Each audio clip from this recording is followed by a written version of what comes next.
नमस्कार दोस्तों। देश में इस समय एक बहुत ही महत्वपूर्ण चुनाव हो रहा है, गुजरात विधानसभा का चुनाव। और जिन लोगों की थोड़ी भी राजनीति में रुचि है, वो लोग इस चुनाव पे नज़र रखे हुए हैं। चूँकि मेरी भी राजनीति में रुचि है, इसलिए मैं भी इस चुनाव को थोड़ा क्लोजली मॉनिटर कर रहा हूँ। तो मेरा अपना आकलन जो मैंने किया है वो ये है कि 2012 और 2017 के चुनाव में गुजरात राज्य को अगर आप भौगोलिक दृष्टि से देखें, भौगोलिक, सामाजिक और राजनीतिक तीनों दृष्टि से ये गुजरात जो है राज्य 4 भागों में बटा हुआ है। उत्तर गुजरात, मध्य गुजरात और सौराष्ट्र और कच्छ और दक्षिण गुजरात। उत्तर गुजरात में वो इलाका आता है जो मेनली राजस्थान से लगा हुआ है। मध्य गुजरात में अहमदाबाद और उसके अगल बगल के क्षेत्र आते हैं।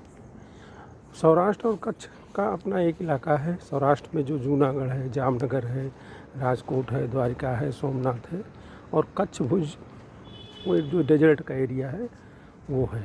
डेजर्ट क्या बोले आप उसको, जो सॉल्ट का एरिया है वो है। और दक्षिण गुजरात में आपका बड़ौदा, नवसारी, वलसाड, ये जो कृषि प्रधान इलाका है। और प्लस जो है जो हमारा डांग का इलाका है, जो आदिवासी इलाके हैं वो जो है इसमें आते हैं। तो 2012 और 2017 में हार्दिक पटेल के आंदोलन के बावजूद भी 2017 में उत्तर गुजरात और मध्य गुजरात में कांग्रेस के वोट परसेंटेज में कोई खास परिवर्तन नहीं हुआ, ना भाजपा में और ना सीटों में। जो भी परिवर्तन हुआ, भले ही पाटीदार आंदोलन चल रहा था, लेकिन उस पाटीदार आंदोलन का जो भी असर था वो असर मुख्यतः जो है सौराष्ट्र और कच्छ में देखने को मिला। सौराष्ट्र और कच्छ में भाजपा की 2012 में 64 सीटें थी। सौराष्ट्र, कच्छ और दक्षिण गुजरात को मिला के 64 सीटें थी, जो कि 2017 में घट के 48 हो गई। तो जो मुख्य मतलब जो है सीटें थी, जो मतलब मुख्य परिवर्तन था हुआ, वो उसका असर जो है सौराष्ट्र और कच्छ में हुआ। अब इस चुनाव में आपने नई एंट्री ली है। पिछले चुनाव में आपको बहुत कम वोट मिले थे, 24-25 हज़ार वोट मिले थे। इस चुनाव में आप पूरे हाइप के साथ चुनाव लड़ रही है। और मतलब दक्षिण गुजरात में सूरत के इलाके में और सौराष्ट्र में राजकोट के इलाके में उसका जो है प्रभाव काफ़ी है आपका।